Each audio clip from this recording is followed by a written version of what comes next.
and a close-up look at jewelry making by a master craftsman, and more on tonight's Afro Central Video Magazine. At the elegant Gallery of Jewels on Delaware Avenue, we asked Hirundi Benedetti why gold is so popular. People are realizing that gold is negotiable all over the world. It's something that you can use no matter where you are. In addition to its monetary value, which continues to increase almost daily on the world market, gold in the hands of a skilled craftsman can be fashioned into any number of items, coins, bracelets, necklaces, rings, etc., and still maintain its value. We asked Mr. Deyne Wajed, one of the most skilled jewelry craftsmen anywhere, to show us some of the basic steps involved in the creation of a ring, from concept to completion.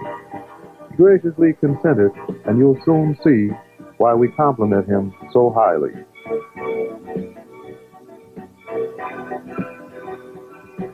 This plastic object here could be a very good idea for a ring.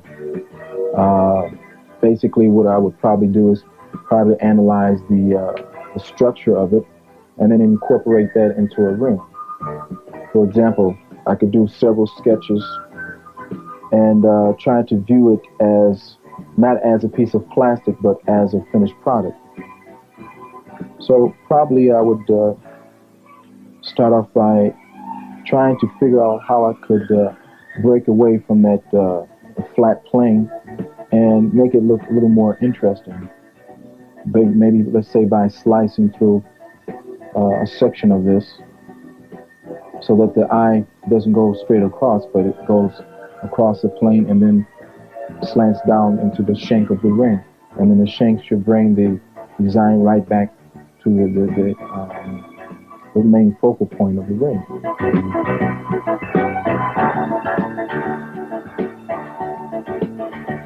Let's see what we can do with this idea.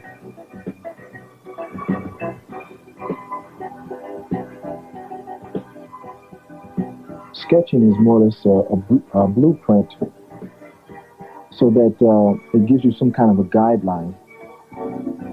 Now, this particular piece has sort of a honeycomb effect, where you see like each one of these cells would probably be one of the cells of a honeycomb. So if I can create that effect with the ring, it'll probably come out to be a very nice piece.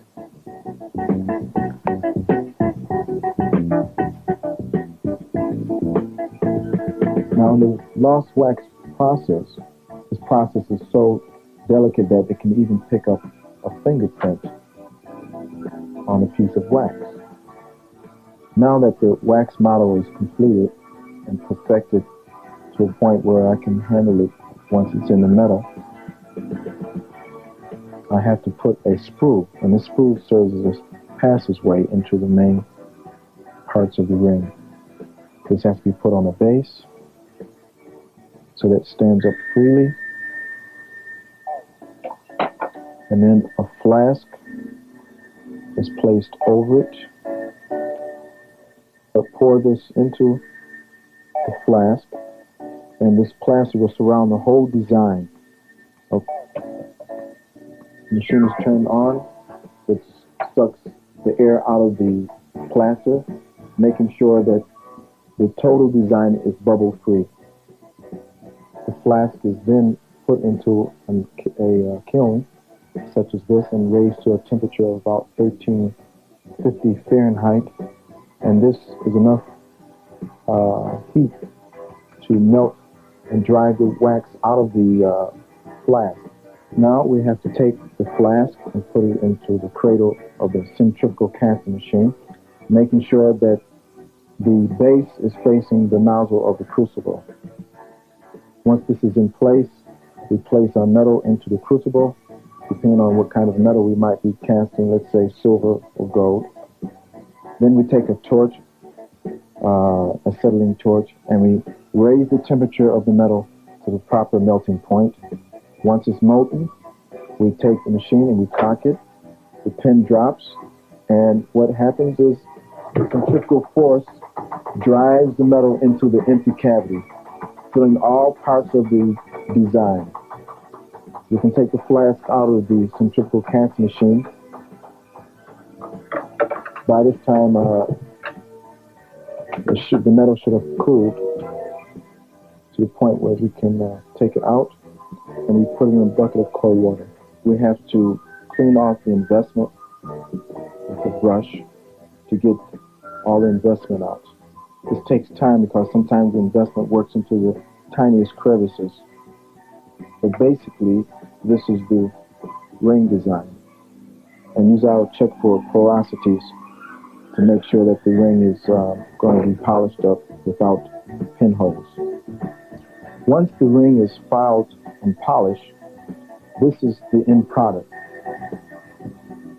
A 14-karat gold man's ring. Do you think jewelry making is a dying art? Are there less jewelry makers now than there were when you started, or do you see it as on the increase? I think there is an increase, but in relationship to other kinds of skills or art skills, such as drawing, painting, sculpture, I think that it's the least known art today among the young people. Basically, in the schools, the inner city schools, you probably wouldn't find jewelry making classes. Right. I know you're interested in extending or continuing the art, and you have taught. What's your motivation for that? Well, I like relating to young people and adults also. And like I said before, I always, I wanted to become a teacher at one time. So this more or less gave me a motivation to teach something that would be valuable to the inner city people.